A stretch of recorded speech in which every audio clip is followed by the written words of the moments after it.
Hi, I'm Kate Christensen. I'm the Oil and Gas Campaign Director for 350 Colorado. Thanks so much for taking the time to hear my comments today and the comments of our expert witness. We've been in the weeds a lot the past few days, really useful conversations about usefulness and bonding and orphan wells, but I want to zoom out just a second. I was thinking a lot about the testimony, the public comment that we heard a couple days ago, and it feels like we're being grouped into two camps that are really a false dichotomy. There are people who are like team jobs and economy and people who are like team climate, but really the people on team jobs and economy, they don't want devastating fires caused by climate change. They don't want the drought that hurts everyone's pocketbooks. And the people who are concerned about climate change don't want a bunch of people to lose their jobs. But what's awesome, I mean, all Coloradans, like we all have the same skin in this game, but you have an important, super important tool that you can use that can take care of all of this. And that is single well, full cost bonding. It addresses everything. It addresses closing the zombie wells as soon as possible, which is a job creator because we need to hire people to close, to plug and remediate all these wells. And it reduces the amount of methane being released into the air and causing climate change. So you can address all of the concerns by implementing single well full cost bonding.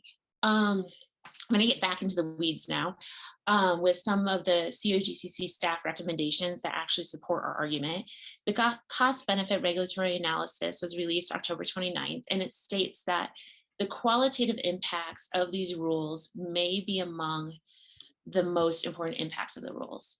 And when the cost to plug, reclaim, and remediate each well is fully funded, the benefits to public health, safety, welfare, and the environment is significant enough to warrant the new rules. They also found they'll have no effect, positive or negative, on jobs of economy. That's COGCC staff right there, the CBRA. Oh, it's not letting me. There we go. So it supports our primary recommendation, single well, full cost financial assurance for all wells. I want us to look at some more COGCC data. This is because a lot of people like API, they're saying, let's look at the operators. Let's look at operators. So let's look at operators. 157 of them have a portfolio consisting of wells with zero production. 113 more have less than 5 BOE per day. Wells owned by 270 operators, these wells it's more than 8,000, and they're all at risk of being orphaned. These are the operators that will need the orphan well registry and the federal taxpayer bailout for. We are in a risky situation. We need super strong financial assurances to prevent the worst outcomes for Colorado. So there are people making a bunch of money. There's 98 companies that produce 5 barrels of well per 5 BOE or more, and they account for 4 out of 5 of the wells unplugged in Colorado. 29,000 of those wells are owned by 64 companies, and their average is at least 15 BOE. So if we do some math, this is all carbon tracker math. According to EIA data, the 3-month trailing average for the price of oil, when they did this, it was 76. I think it's closer to 80 now. And using a $40 lifting cost average, and I realize the lifting cost can vary wildly, but we're looking at a $40 average. And they just used 5 barrels per day.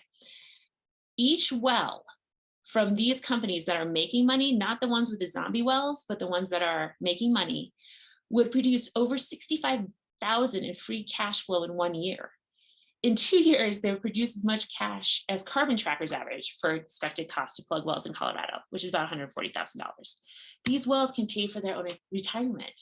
There are so many companies that have the money to put aside now to plug and abandon wells, and they should do that while they're making money.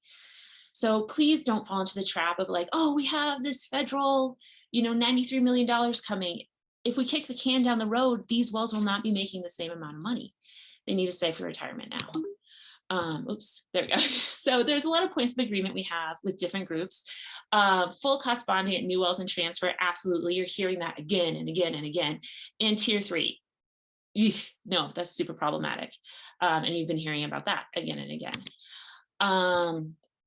And we were going to introduce Dr. Amy Townsend Small. She's amazing, but she can't make it at this time, unfortunately. But I'm excited to introduce Megan Milliken Biven to present. So take it away, Megan. Good morning. Hi, thank you so much for having me, and it's a tough act to follow. Kate, that was an amazing speech. So I'll be reading from something I prepared, so please, I apologize that it's not as free-flowing as Kate's, but I wanted to prepare some comments and reflect on my own experience as a former federal regulator. So I'll begin with the formal introduction. So I wanted to thank you all again for accommodating my schedule. I had a family emergency and y'all have been really helpful and made sure that I can speak to you today.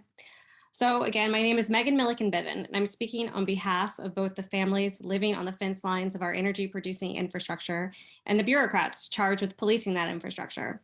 I understand your position very well, as I sat in a very similar seat not too long ago as an advisor and policy analyst for the Department of the Interior's Bureau of Ocean Energy Management.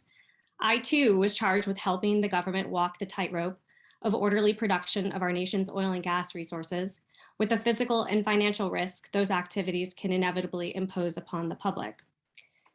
It was not until my then boss wrote what looked like a Star Wars prequel on my team's task board, The Bankruptcy of Banu, that I began to confront and grasp the full scale of the risk the oil and gas industry, with the aid of accommodating regulators like mine, were concealing. Banu Oil and Gas, a pass-through entity created to acquire another oil and gas company's liabilities, had declared Chapter 7 bankruptcy, leaving an estimated $1 billion in wells, subsea infrastructure, pipelines, and topside rigs orphaned in the Gulf of Mexico. I was tasked with crafting a list of in-house recommendations to create an administrative process to dispose of those orphaned sole liability properties and create new rules to prevent those kinds of regulatory failures in the future. Without legislative action, my former agency's tool set was sparse, but not without one formidable weapon, joint and several liability. We could pursue predecessor lessees, who had, by the way, made millions in profit off of those American resources, to recoup the cost if a current lessee failed to meet their obligation. This is precisely what happened this past summer when the US federal government ordered ExxonMobil, Hess, Royal Dutch Shell, and several surety companies to split the $7.2 billion tab left by the current bankrupt operator, Fieldwood. But the bankruptcy of Banu was owned by a sole liability operator. There was no one up the line to pursue, and this was what we all know as an orphaned well. Today, 2 subsea wells remain unplugged. A hulking rug rusts in the Gulf wind, and miles of pipelines are potentially leaking. This was all because the federal government allowed it to happen. My former agency had waived financial assurance on a piecemeal basis, and the chickens came home to roost. I share my experience with you because it reveals that the crises and challenges we face are self-inflicted, and the tools we choose to confront them are only limited by our courage to acknowledge our failures and repair our mistakes. We would not be here today if Colorado's rules were adequate. You would not be in those seats if the Colorado General Assembly had not put you there to do this difficult but necessary work. We have all inherited decades of norms and rules that created this mess. But will we consent to perpetuating this disaster, or will we lead? I've submitted written testimony on some of the very real policy actions you can take beginning today. These recommendations include narrowing the definition of what constitutes an orphan well, using operator solvency and environmental compliance records to tighten eligibility and controlling the transfer between operators, implementing retroactive joint and several liability, repealing inactive well plugging extensions, and increasing production thresholds to reduce the marginal well population, bringing your public orphan well program in-house to build public competency and expertise, and lowering the program's cost. And last but not least, ending the use of blanket bonding, requiring full cost security for each individual well, which requires individual sinking trust funds that are bankruptcy remote, with the commission as beneficiary for each permitted well. In 2020, 12 drilling companies and 6 oil field service companies in Colorado declared bankruptcy. Often, these bankruptcy cases put the state of Colorado hat in hand and in line behind other secured creditors.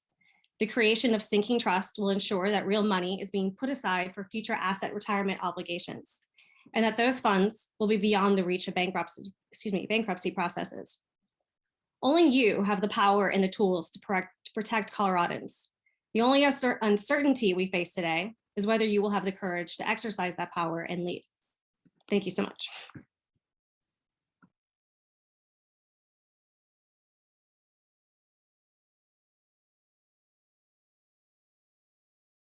If y'all have any questions. Thank you. My lunch was in the way of my unmuting. I apologize. Does that conclude your presentation? Yes.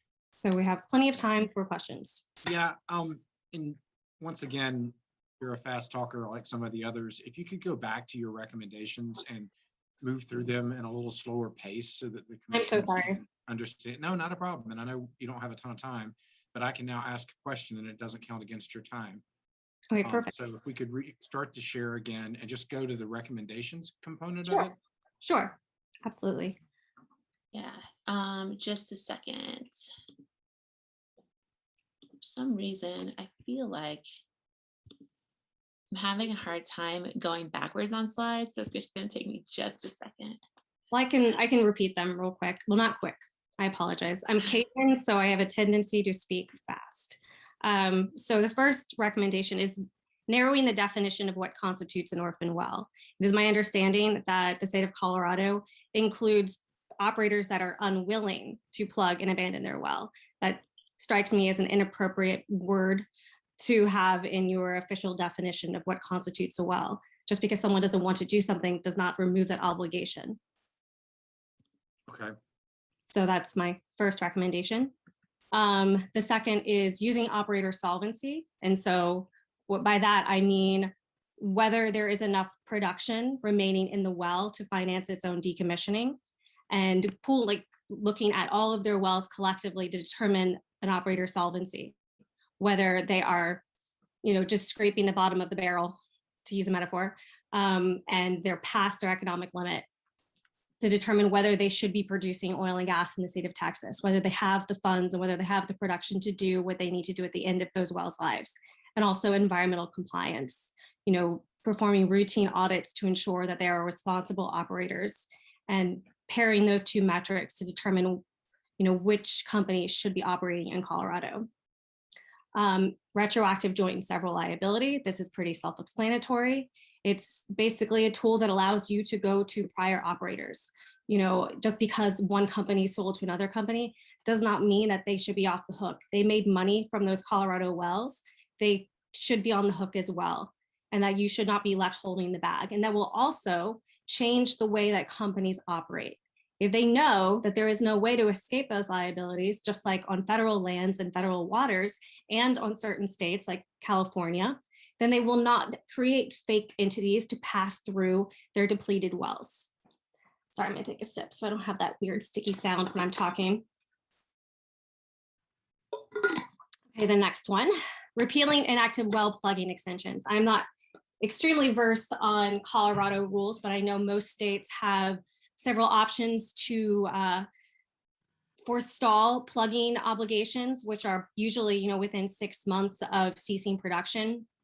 And so with so many opportunities and options to, waive that obligation, you functionally don't have a plugging rule. So go through your list of plugging extensions, be it future beneficial use or whatever. There's a variety in every state. I would recommend that you repeal those and just have a strict, by this time, plug your well. Increase production thresholds to reduce the marginal well population. Just as Dr. Amy Townsend Small's work shows that a lot of these marginal wells, where they're producing, a teaspoon of oil, their venting is more than what they're producing. The only reason why they're operating is to push the cost for the operator down the road. And there's no public benefit to allowing those marginal wells to continue. You're only, one, polluting, emitting, and two, artificially inflating the value of those companies. You're pushing their costs in the future and increasing their net present value. As a regulator, why are you doing that? What are the public benefits of that? You're not providing meaningful production to increase American, dominance, energy dominance. You're just allowing these companies to kick the can down the road. Do I need to slow down? No, you're doing fine. All right, thank you. And this is, my own, I just recently completed a report looking at the Railroad Commission of Texas and looking at their own orphan well program. And it was very clear to us that the cost of contracting and managing their orphan well program constituted almost half of the entire program's budget. And it was very inefficient. And it would be better if state regulators brought their orphan well plugging programs in-house. They would have, a one-time capital cost to buy the workover rigs, to buy the equipment that they needed, but they would be ready and nimble to respond to emergencies and plan their public, orphan well programs, more confidently, instead of having, okay, well, we have these approved list of contractors. It's just a more nimble, better way to operate. And let's see what else. Ending the use of blanket bonding. I think we can all agree why that is a good thing. And finally, full cost security for each individual well. And, I think that this is kind of a preemptive, and I'm sure people have talked about diversified today. And, I think the thing that, as a regulator, you should be, concerned about is that they are creating these financial instruments, which they purport to be bankruptcy remote. They're creating basically timeshares of these wells, like you as a investor on the London Stock Exchange can have access. Well, we've de-risked this, and we're saying that this part of the well is bankruptcy remote. And so I think that's a pretty novel, good way to do things. Like, we don't want this to be part of the bankruptcy process. Well, that's something that the commission should also avail yourselves of. The way I describe this, is you have a mortgage. Every month you pay a little bit towards it. And oftentimes with risky borrowers, the bank requires mortgage insurance.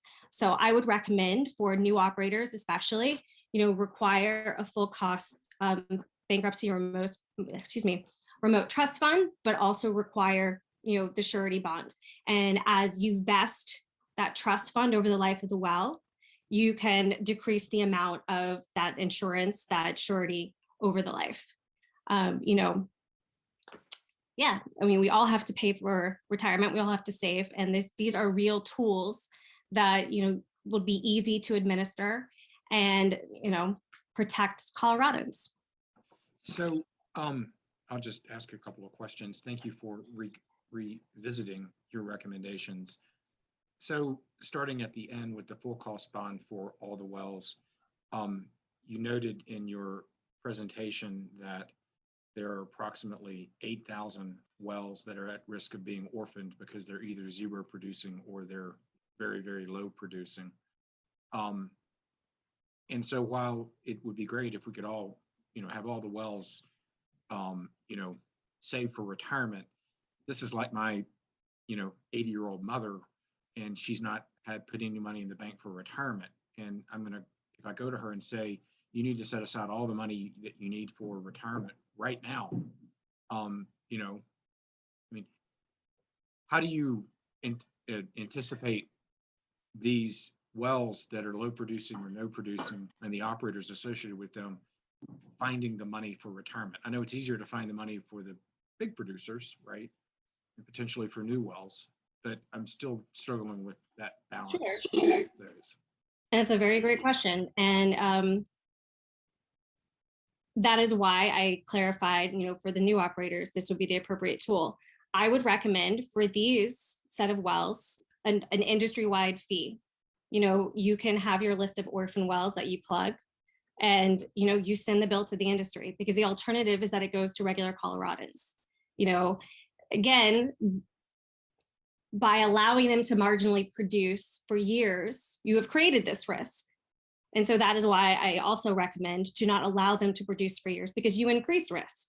Because unlike a house, you have the potential of actually increasing the value of your home. So the risk to the lender might actually decrease over time. But inevitably, the value and risk of a well will decrease over time. We know this. And so your exposure, you're basically an environmental bank as the regulator, as the issuer. Dr. Biven, you're aware that that we are proposing a fee. Okay, great. on all wells. And, there's been debate about should it be a smaller fee since we're about to receive a lot of federal money for bonding, or should it be a larger fee? But the fee concept is out there and there's large buy-in for it. So I think we're doing that. And so I'm glad that that's consistent with what your group would like to see. Let me dive into a couple of other areas. The implement joint and several liability. I am a lawyer, but I'm not playing like one anymore. I'm playing like a chair and a commissioner. And I'd like to bring on board our AAG to talk to us a little bit about whether we're able to do that legally under our statute, because we don't have CERCLA like the federal government does. AAG Davenport, do you mind weighing in briefly? Thank you, Mr. Chair. Yes, happy to give a little information on this. Part of the Oil and Gas Act, specifically Section 3460, 124 subparts 7 and 8 provide for attaching liability for significant adverse environmental impacts to responsible parties, which is a specifically defined term. This commission does not have statutory authority to assert joint and several liability in the same way that CERCLA, for example, has joint and several liability for any person who operated a facility in the past. Just to clarify, I am not speaking about an instance of a transfer from one operator to another and whether or not that former operator and if there's an issue with that transfer still has liability. That's not what I'm talking about.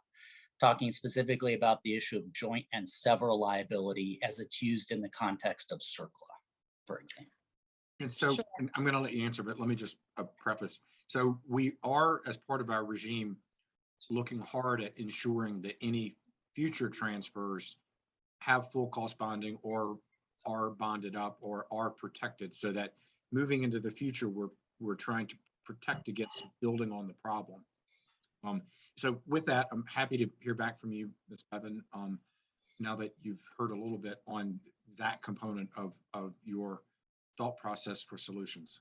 Well, I'd be curious to know whether you have primacy on Clean Water Act, Clean Air Act, and Safe Water Drinking Act, because that I'm just thinking of CERCLA. Sorry, this might be not the appropriate forum. We could have a separate conversation for joint and several liability, but that you are the responsible implementer of those rules, and in those that would perhaps give you wiggle room to explore joint and several liability. But it is certainly a tool already used by the federal government for wells. Both BLM and BOEM and the state of California, and even other states, they're able to go to prior operators. So I think there is enough precedent for Colorado to consider this as an option for those, especially for those wells where there's no one currently on the chain, but there are prior operators that have made considerable money from that well. Okay, just want to make sure that we're all playing in the same sandbox in terms of what the tools are that are available for us. In terms of bringing our orphan well program in-house, I'm hoping our orphan well manager is listening in and can think about that. I think there's some pros and cons on that. I, for one, as one commissioner, believe we have one of the most effective orphan well programs in the nation, and that we do a good job with our orphan wells. And we're definitely planning on taking advantage of the federal funds that will be available for us to expand that program. I think that's it. I just wanted to give all of us a little more time to hear your recommendations. I appreciate that. I'm going to now look around the room and see if any of my fellow commissioners have questions as well. Commissioner Nanjapa. Thank you, Mr. Chair, and thank you both for the presentation. And Dr. Biven, I just wanted to make sure that I understood one of your points as you were kind of going back through the recommendations. I think you mentioned that, especially for new operators, I believe you said that to require, I think you said a bankruptcy insurance, but I wasn't sure if I was clear on that. And then you also mentioned a remote trust fund. Could you just elaborate on that a little bit, please? Sure. So trust fund. I said bankruptcy remote, meaning that these trust funds would be remote from the bankruptcy process. They would be separate and not part of that.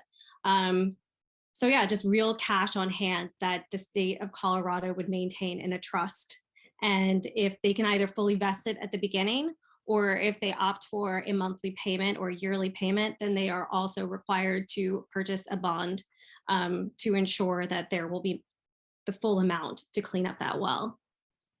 Okay, thank you. That clarifies. I think I just misunderstood what you were saying. So you were, and we have in our, our rules are already contemplating a trust fund that would do as you're noting, and would provide for the cash on hand, and you're just saying that provides us some additional insurance in that it would not be subject to a bankruptcy proceedings. Is that correct? Yes. Okay. All right. Thank you very much. Commissioner McGowan, then Commissioner Messner. Thank you, Mr. Chair. I think, so this is in relation to your comment about bringing the orphan well program in-house and kind of having our own equipment and people who know how to P&A.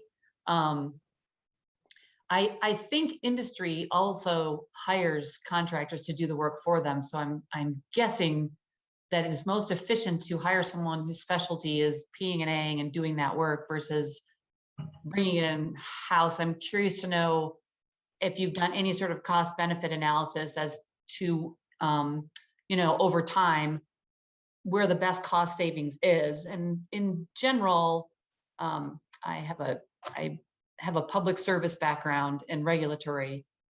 Sometimes it is more efficient and things get done faster if you contract it out with people who do this on a regular basis. Then that's what they do.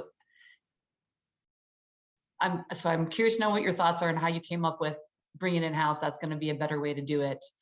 And then kind of the thought process around, if we're contracting it out, it's going to drive a market, don't you think? And potentially services, then providers of that service will increase because they're going to see a market that's driving the work. Your last point is why it should be brought in-house, because you will see necessarily that your demand for these personnel, these staff, these topside rigs will be in competition with active drilling. And when there's high prices, the access to those equipment and those personnel will increase. And one of the reasons why I make this recommendation is that I have seen in several states where you have your routine orphan well like your orphan list that has been prioritized for a given annual year. But then you also have, a well that was discovered under a school or a blowout on a Texas ranch. You have these emergencies where you need to, amass a considerable amount of resources in a quick amount of time. And, it's difficult to do that within the government contracting, frame. And this would provide you more, nimble, like you could plan more appropriately. You wouldn't have to compete with the outside market, and you would be able to, act like a fire department, because in many ways you are a fire department. The fire department doesn't contract out its, its fire equipment. There are emergency scenarios that require speed. And, I have government contracting experience as well. And it is my experience and my opinion that in a lot of cases, the government saves money by doing the work directly itself, employing the people themselves. And you can bring all of those people in-house, all of that expertise. They could be your coworkers. They can come in. Yeah. Thank you. Can I add something to that real quick, Commissioner McGowan? Sure. You could also do a biochar program. Like earlier in this process, one of the pre-hearing statements was from Janice Hollowell about biochar and exploring different, better ways to plug wells. If you had an in-house program, you could also explore better ways to plug wells. So just wanted to throw that out there too. Thanks. So another comment that you made that I think is interesting, because if you've been listening to us the last couple of days, we've been kind of trying to wrap our brain around, what are some guardrails for us to make decisions on. And I thought that your comment of, if the venting or I don't know, I guess what's being vented or, your pollution ratio to what's being produced might be one way to assess a used or useful well.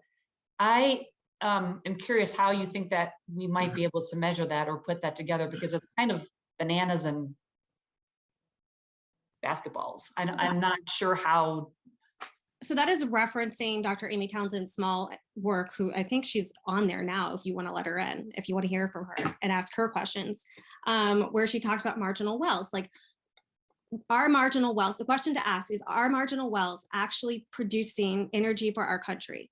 Are they producing enough to warrant their existence, right? And her research, and I mean, if you look at the Department of Energy's EIA charts of the number of marginal wells in the country and how much they're actually contributing to the total amount of energy we are using, it is marginal. That is why they're called marginal. And so they're venting this huge amount of methane. They are, threatening, water aquifers. I know in Louisiana, I can tell you a really terrible story about how a well with future beneficial use just sat there idled for years until it exploded and killed a 14-year-old girl this year.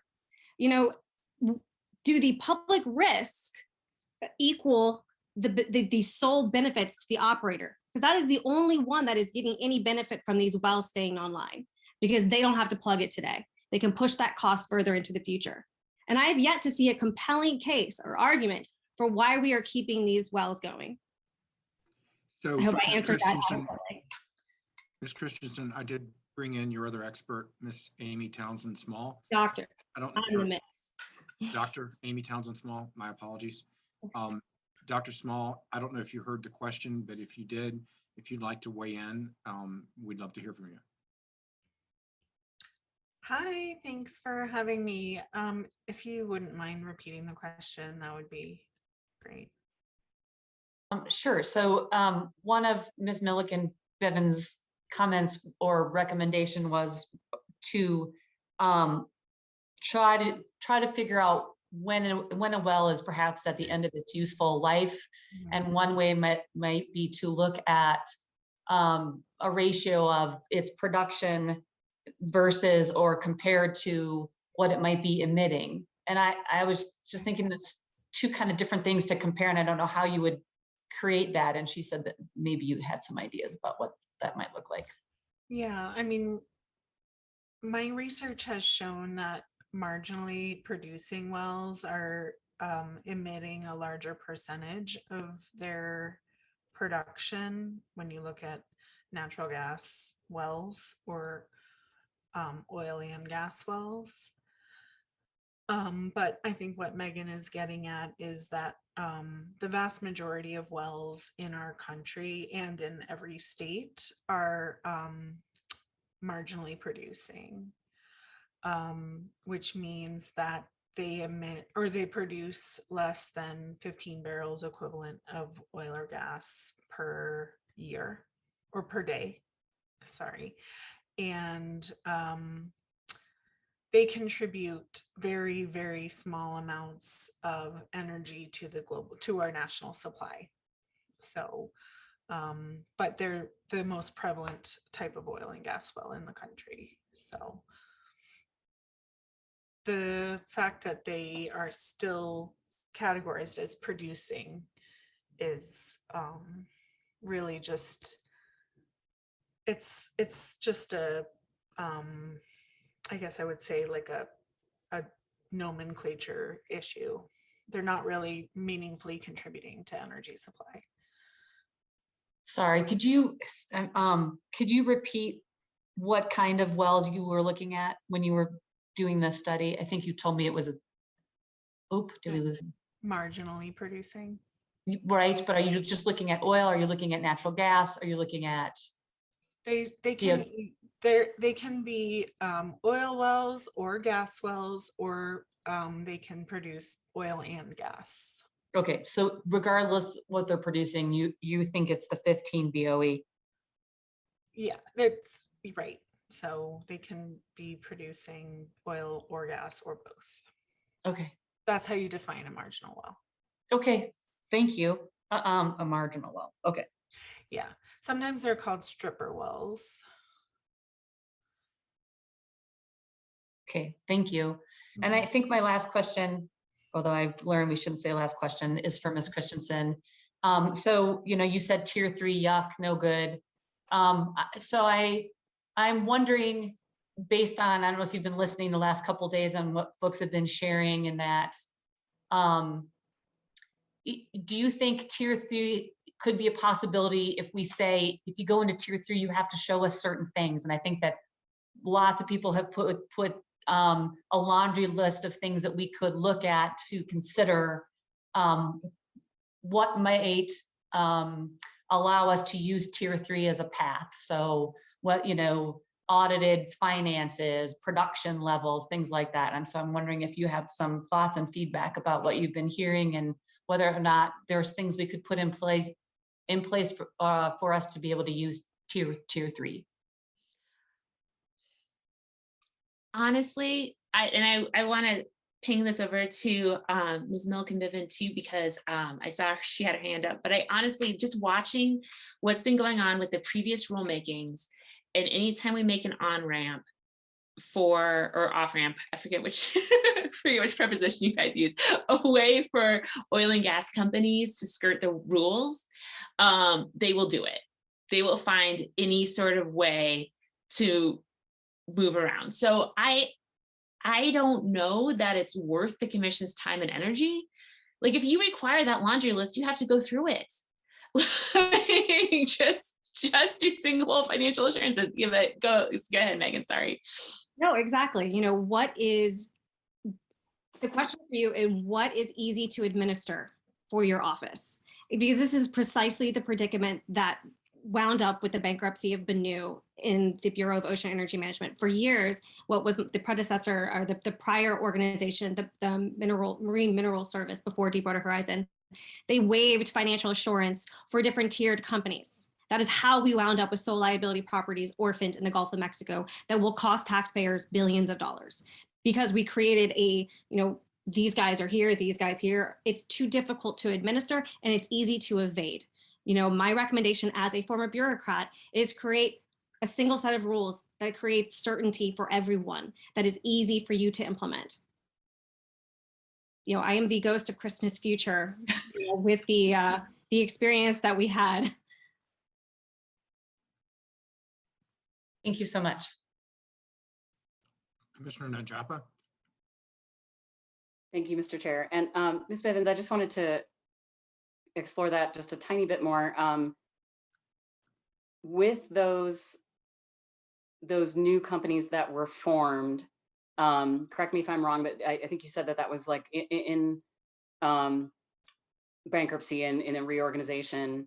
So was there still, and maybe this is what and this is just my lack of understanding of some of these bankruptcy related situations, but you said as a sole proprietor, does that mean that there was no longer a parent company associated?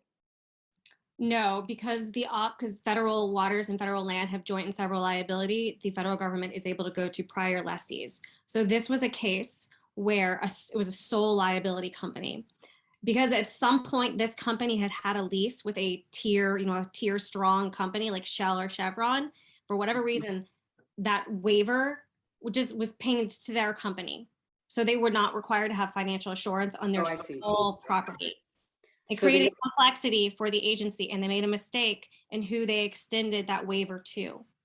And so we wound up with a company that was not financially capable going bankrupt. Does that make sense? Yes, I think so. So this was not a situation where there was sort of a reorganization and there was a new sort of child company. That happened. Sorry. That did happen. It was yes and. Both things happened. Okay. And the prior company, ATP Oil and Gas, had reorganized its debt and created a new company to pass those wells to. And that happens a lot with the oil and gas industry. And this happened offshore as well. And so they created Benu Oil and Gas.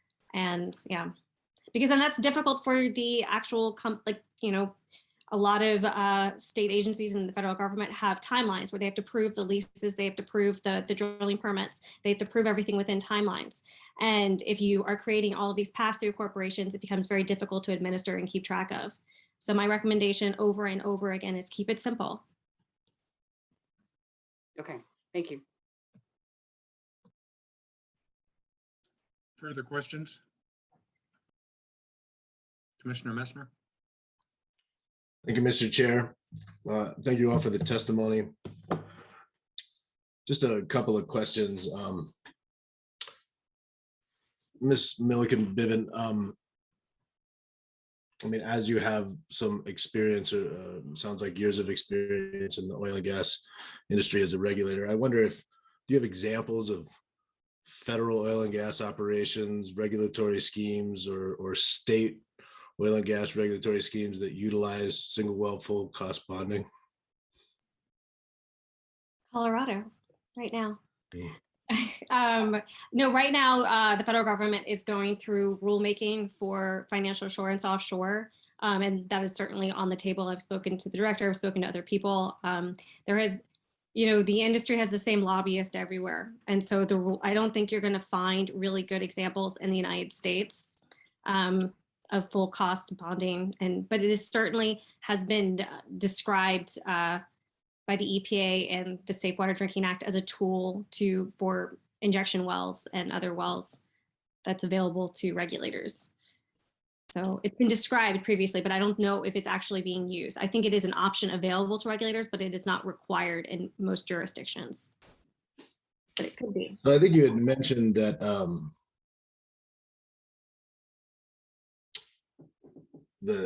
I think one of your recommendations was around solvency, and my notes weren't very clear here, but I think you were talking about solvency and analyzing for solvency.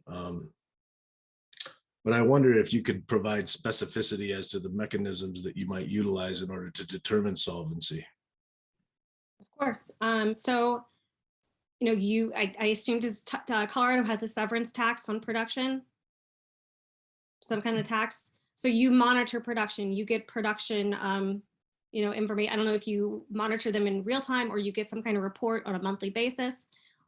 You can determine the depletion rate of a well using that production, right? You have the permit, you have the production rate, and you can say at time X, this well will likely be depleted.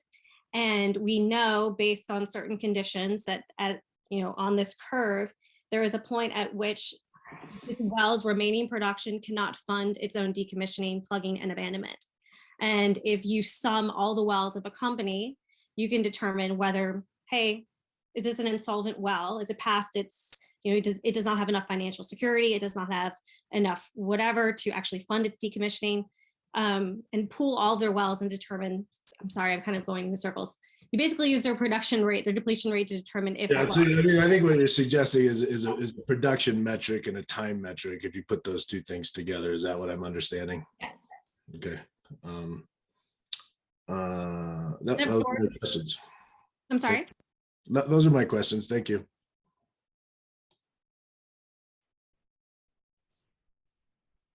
Anything further, commissioners?